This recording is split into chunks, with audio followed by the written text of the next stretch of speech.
Puna agataha, coming again. Vimritya, wiping. Netre, eyes.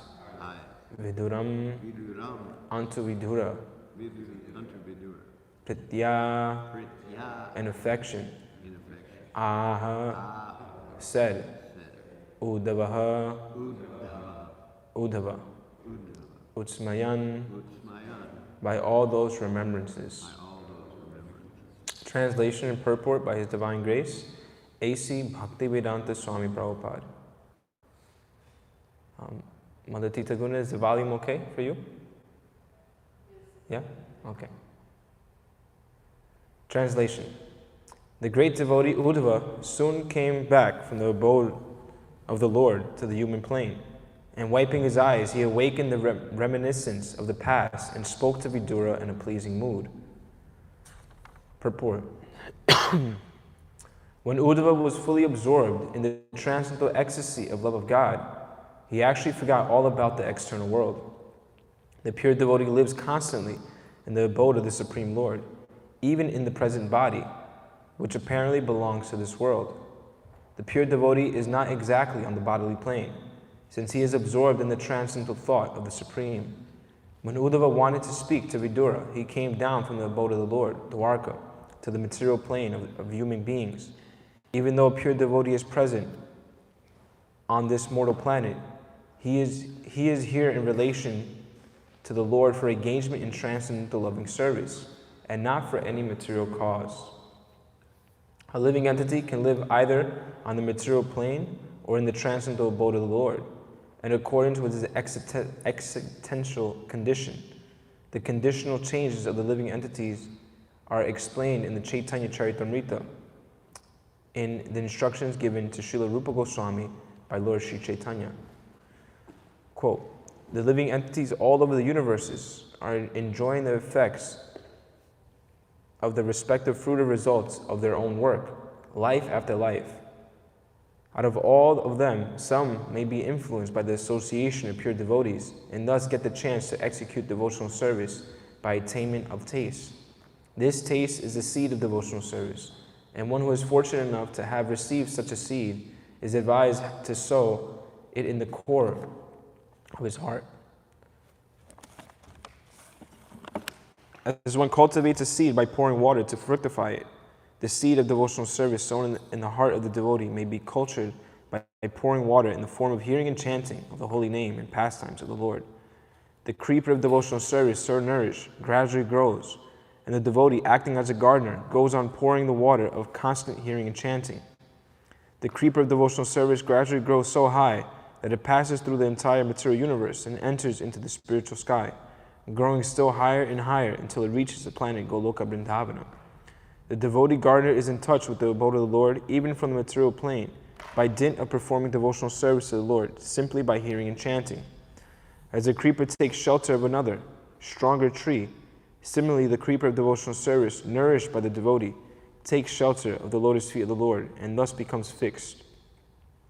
When the creeper is fixed, then the fruit of the creeper comes into existence, and the gardener who nourished it is able to enjoy this fruit of love, and his life becomes successful. End quote. That Uddhava attained this stage is evident from his dealings. He could simultaneously reach the supreme planet and still appear in this world.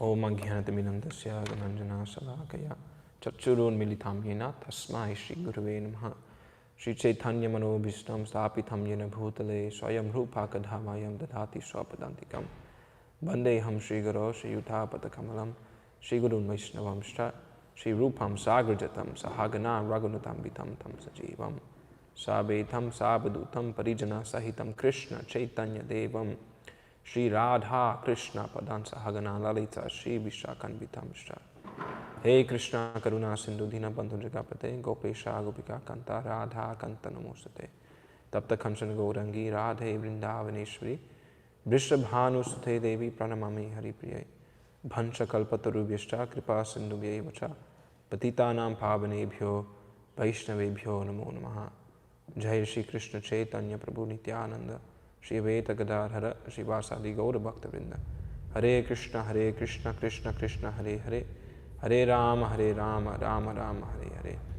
Nama Om Vishnu Padaya Krishna Prishthaya Bhutale Srimate Vaisheshika Dasa Arikariti Namine Nama Praharshaya Shilaya Prabhupada Anusarine Anititare Tasmai Shastra Bhajana Chodane.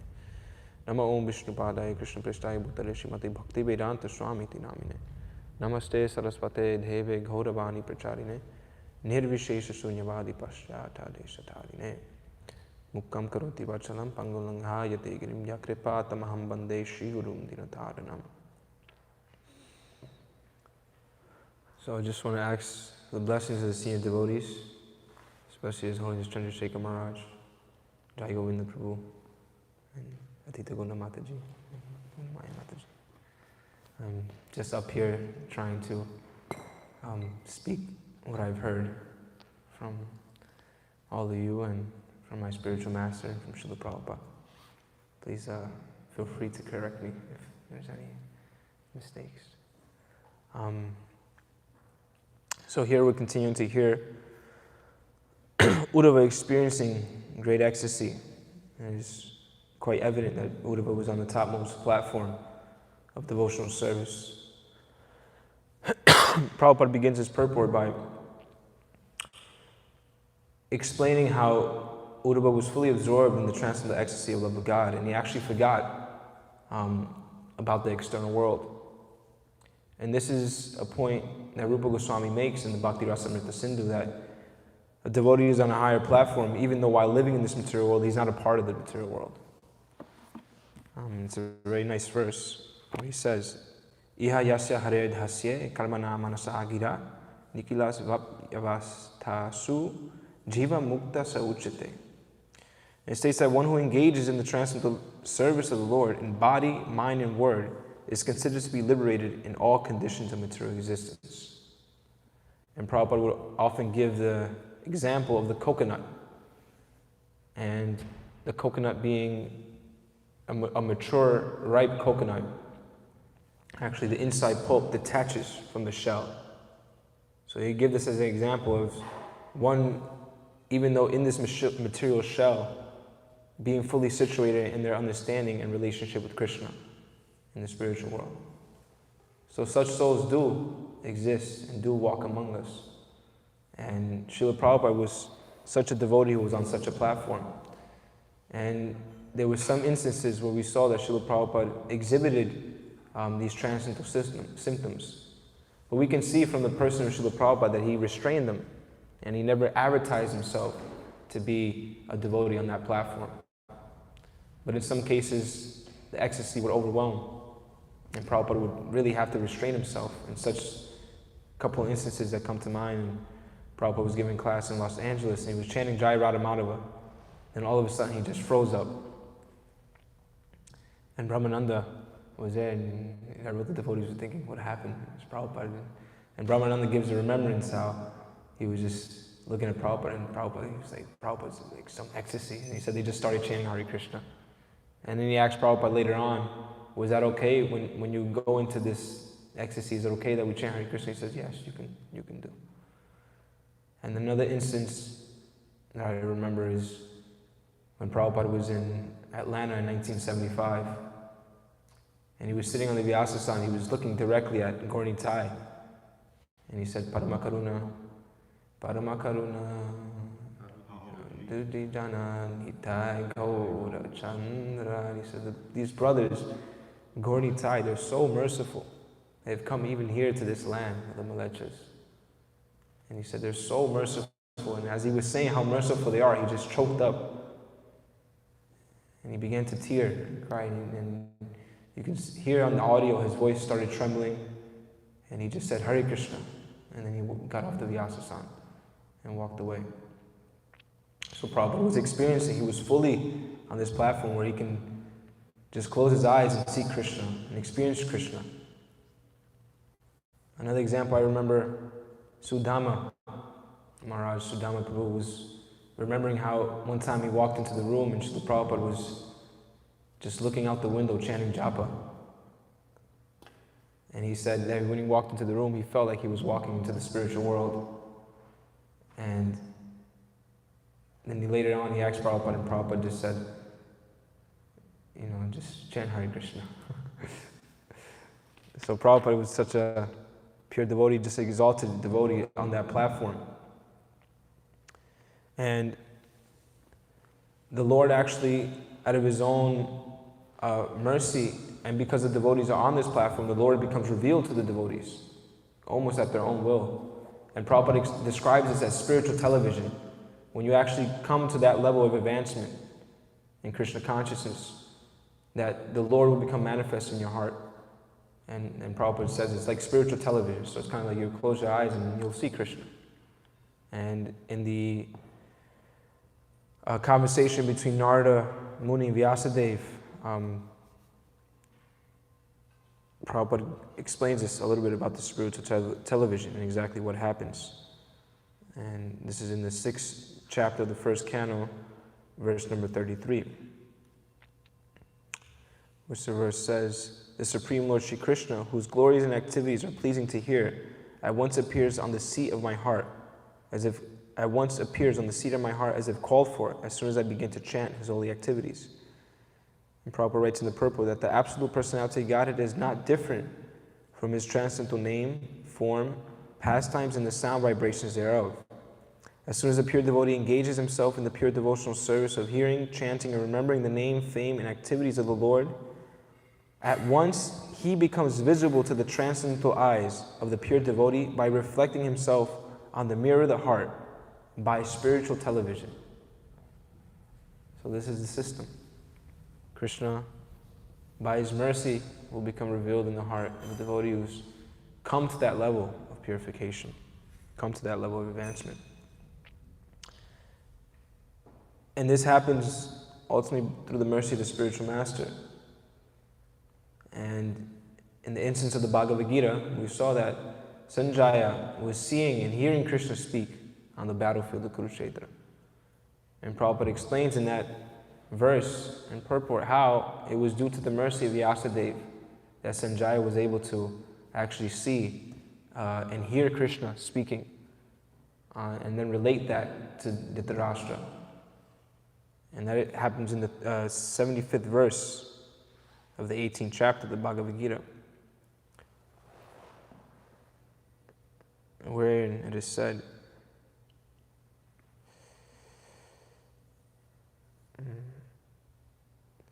Vyasa prasadhat chutravan itaghuyam aham param yogam yogeishvarat krishna sakshat kata yata swayam.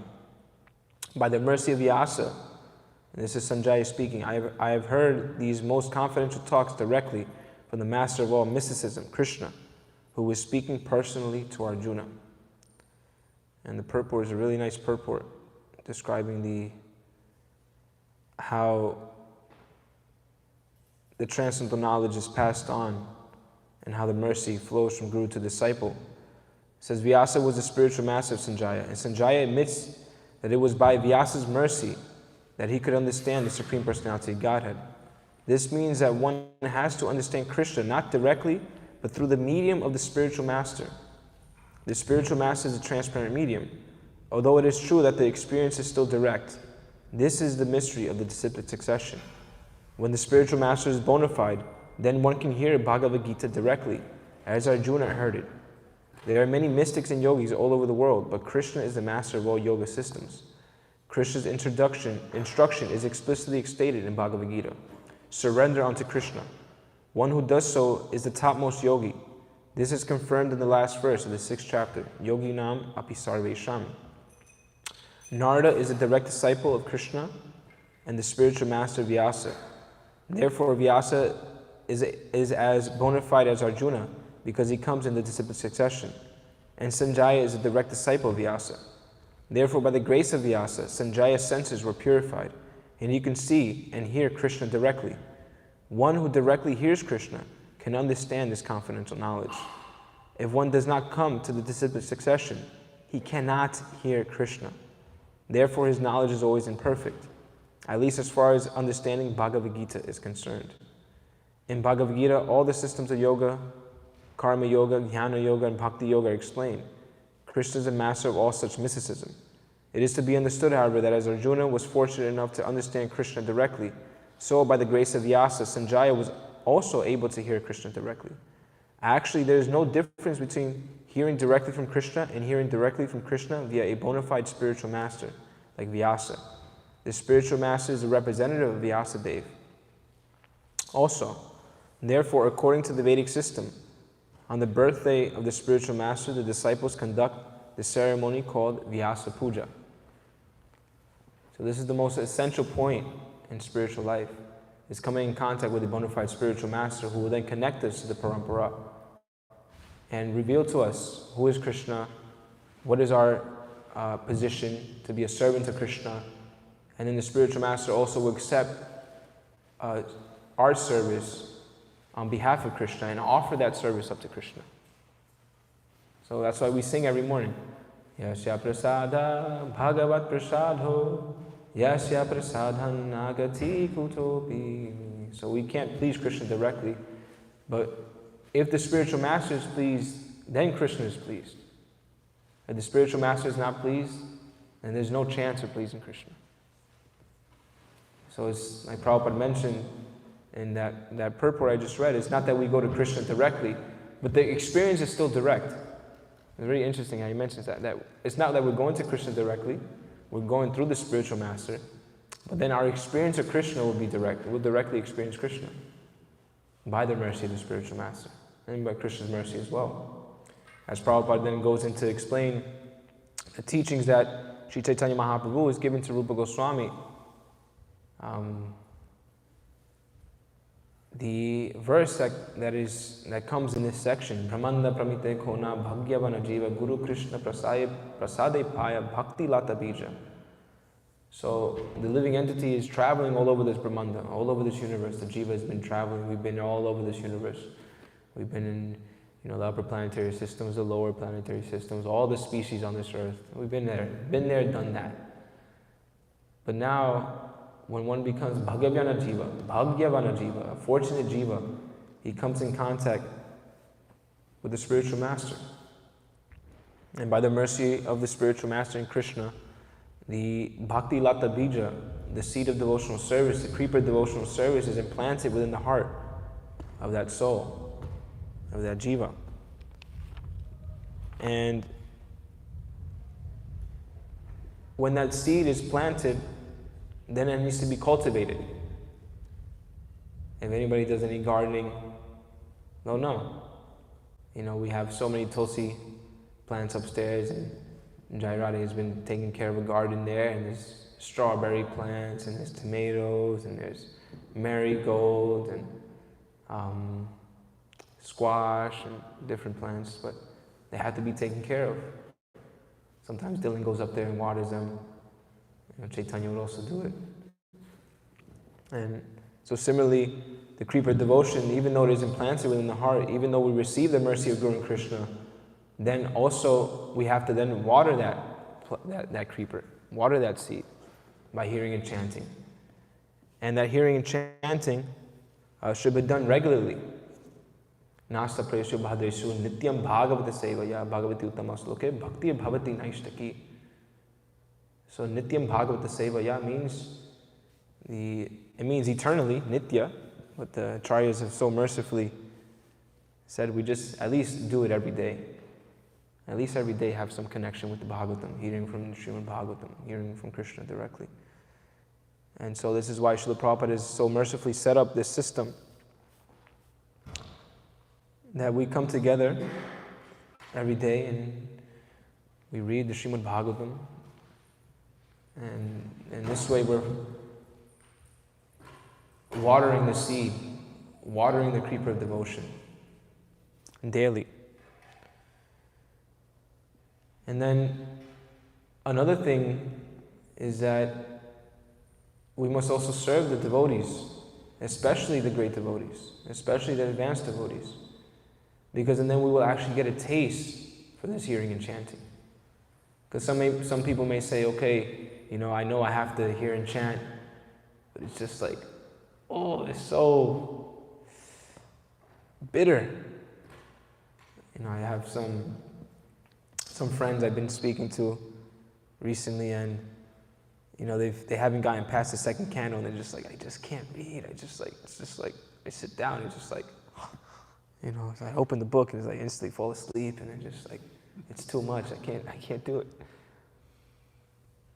But Bhagavatam gives a solution. So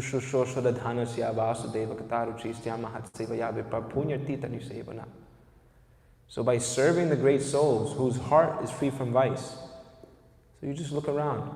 There's great souls all around. Chandrasekhar Maharaj is here. Jai Govinda, Prabhu, Kavi Chandra Maharaj, Hansa Rupa Prabhu. You go and serve them. Do some service. And this verse says that then one will gain an affinity for hearing the messages of Vasudeva. And I looked at this word affinity. I was interested to see what the dictionary says about it. And Merriam-Webster, she says,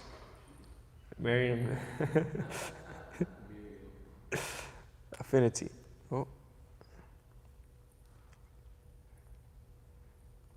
Affinity. It says, an attraction or a liking for something. So we would gain an affinity for hearing the message of Vasudeva. And when we hear these messages of Krishna, these messages of Vasudeva, it's actually non-different than being in association with Krishna. As Prabhupada just said to us in this purport to verse 33 of the 6th chapter. He starts the purport by saying the absolute personality of Godhead is not different from his transcendental name, form, pastimes, and the sound vibrations thereof. So hearing Bhagavatam is non-different than associating with Krishna. So the more we hear Bhagavatam, the more we're associating with Krishna, the more we become purified, the more we water the creeper devotion. And then this creeper devotion, as we heard in this purport, then will grow all the way up to Goloka Vrindavan. Then again we'll be situated in our actual position as a servant to Krishna in the spiritual world. So this process of hearing, this process, and this Krishna is not different than his holy names. Krishna is not different than his pastimes, than his transcendental qualities. So by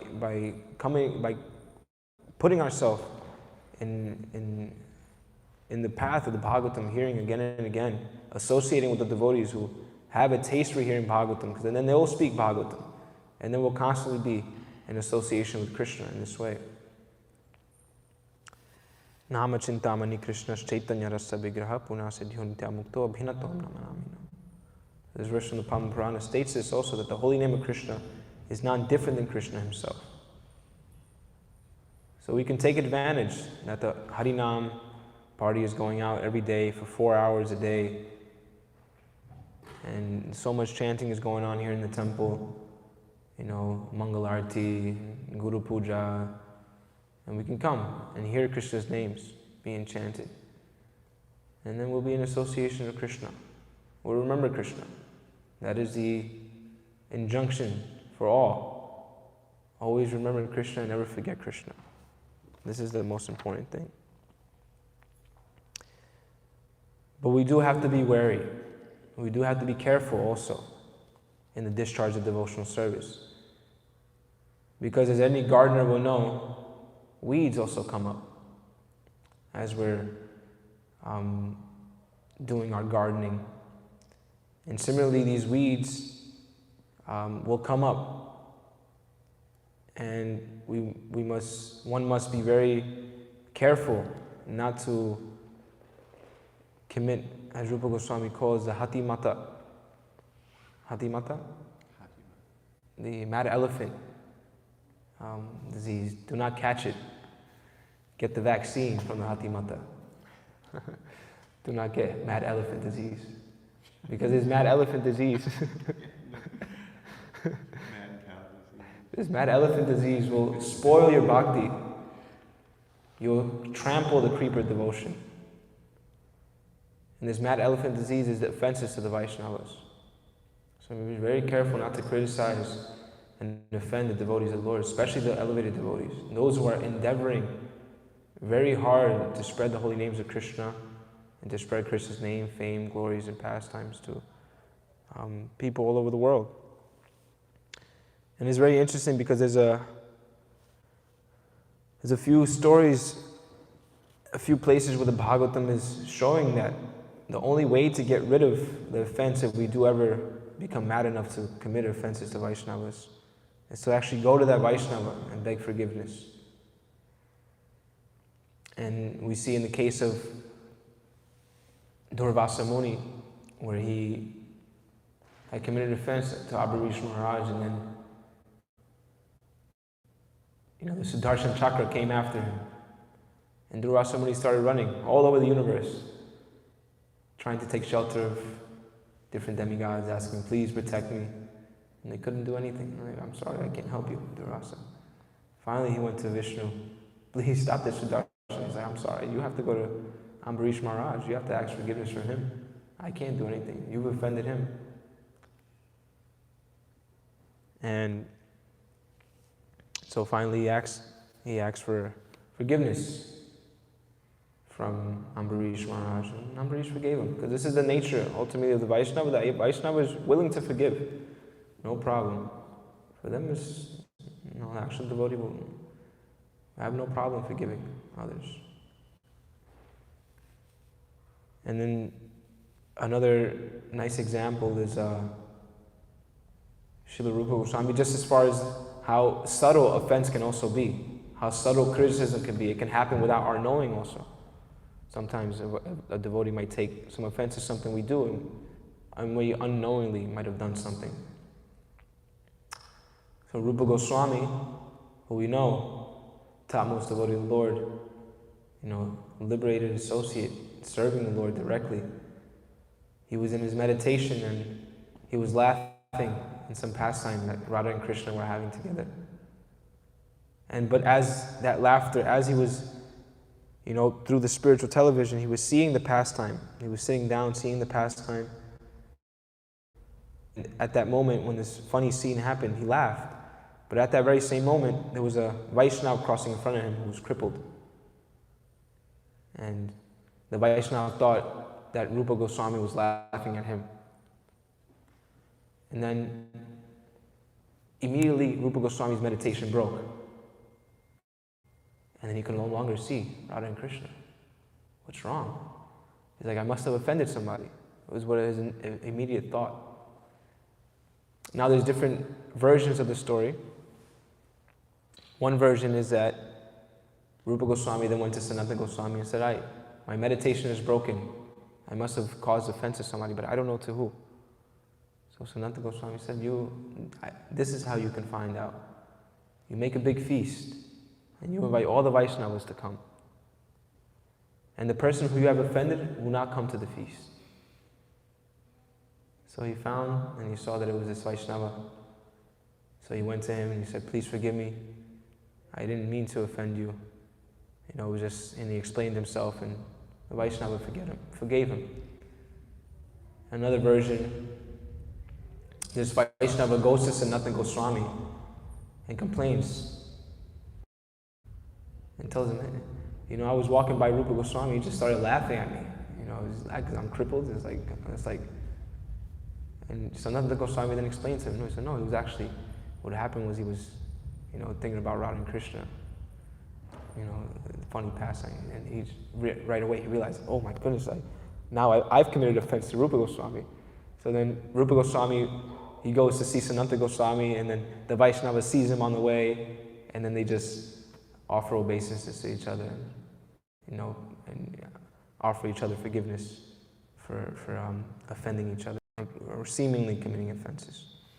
And then at the end of the Bhakti Ragnakar, after this pastime is told, Narahari Sakar gives a very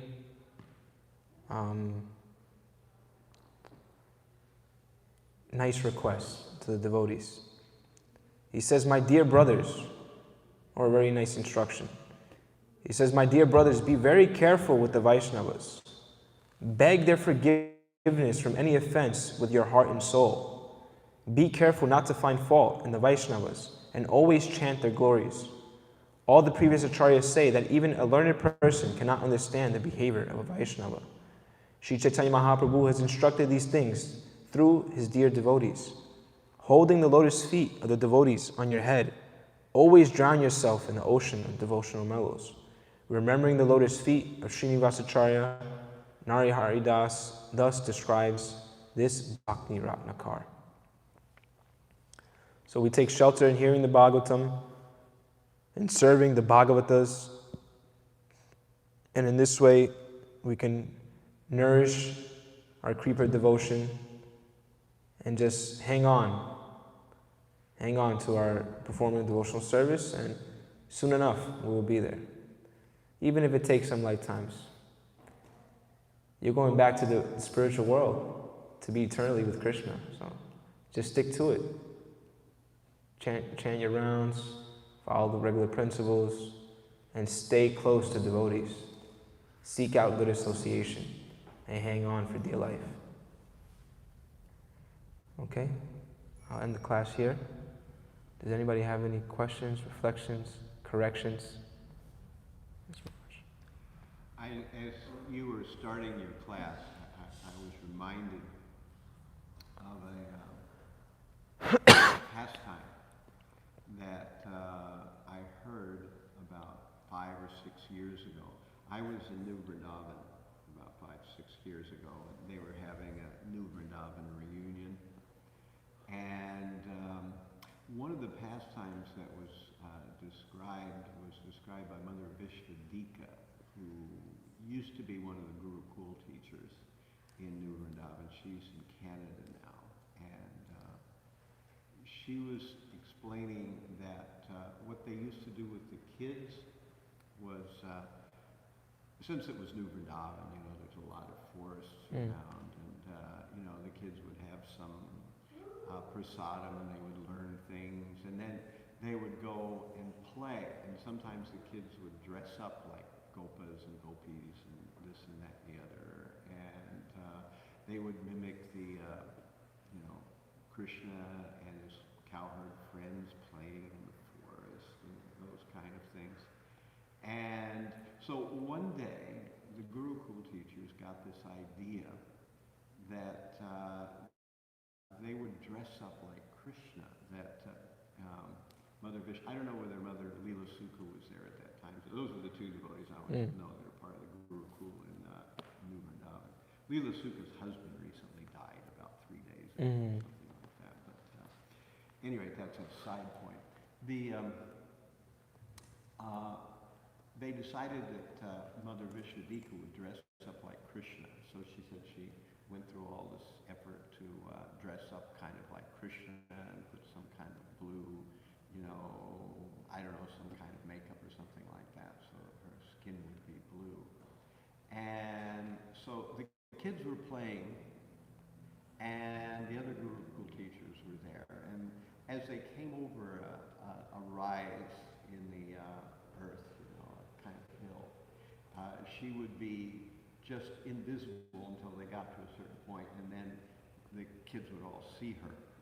And she said that when the kids were coming over the hill, she was standing there with a flute in her hand. And just as the kids got over the hill, she said they saw her, and she said, just for a split second, they actually thought it was Krishna. And she could see it in their eyes. And then, they realized, oh, this is Vishnu. But for, just for a split second, this is kind of how, we as, practitioners of sadhana bhakti, the material world is heavy duty. It's just around us everywhere. We don't have any real insight into it. But there are those times where the material world opens up a crack, and then it just closes up. And you're left thinking, did I just see what I thought I saw? And you just kind of it at that and know that sometimes Krishna just does these things to give you a peek beyond the pale, beyond the screen, and then you go back to material world business as usual. And I was really moved by that pastime that she told, and I've had experiences like that too that are similar, where you just get a quick look, and then suddenly it's over. And did I really see it, or was it just a wonderful dream? And you know that in the beginning, this is at Abhasya, that little bit of a trickle, that little bit of something that makes you know that it isn't just that we're talking philosophy and this and that and the other. There really is a spiritual world. There really is a Krishna. And sometimes he gives you a peek, and then back to business and the material world as usual. Hare Krishna. Okay, I do have to go in 3 minutes. I guess maybe we can take, let's see, Mukunda Shrai had his hand up, so I'll give the seniority. Well, so the question is, I kind of was a little spaced out when you were saying about the offenses that we do unknowingly. How do we correct them? The offenses that we do but we're not aware of. How do we get to correct them? So from the point I just read from Narahari Sakar, he says, my dear brothers, be very careful with the Vaishnavas. Beg their forgiveness from any offense with your heart and soul. So this is one point where you're just in your heart. You can always just be, you can say a prayer. My dear Lord, if I've unknowingly offended any devotees. And that sometimes we see how devotees will go and say, Prabhu, please forgive my offenses if I've done anything unknowingly. So like that. I mean, we know that people were around every day. We know that devotees were sometimes maybe something was said or something was done unknowingly. And we can go and just ask their forgiveness. Prabhu, if I did something, unknowingly hurt, rubbed you the wrong way or something, please forgive me. I'm so spaced out. At least for me personally, sometimes I, speak a little harshly with the devotees I'm supposed to be caring after. So sometimes I unknowingly commit many offenses. Yes. The other thing we can always keep in mind is that's why we worship Tulsi. Nani Kandi Chapa Ani Brahmani Kandi Chapani Tani Pranasyanta Tadaksinathane. We are circumambulating Tulsi, and step by step we are getting our offenses removed. And there's another really interesting thing that in Mayapur, there's Koladwi, the place where all offenses are removed. So that's another thing we don't have time to get into in detail, but another couple of things that I would add. Okay. All right, so we'll end here. I have another call in a little bit. Thank you for your kind attention. Srila Prabhupada ki, Srimad Bhagavatam ki.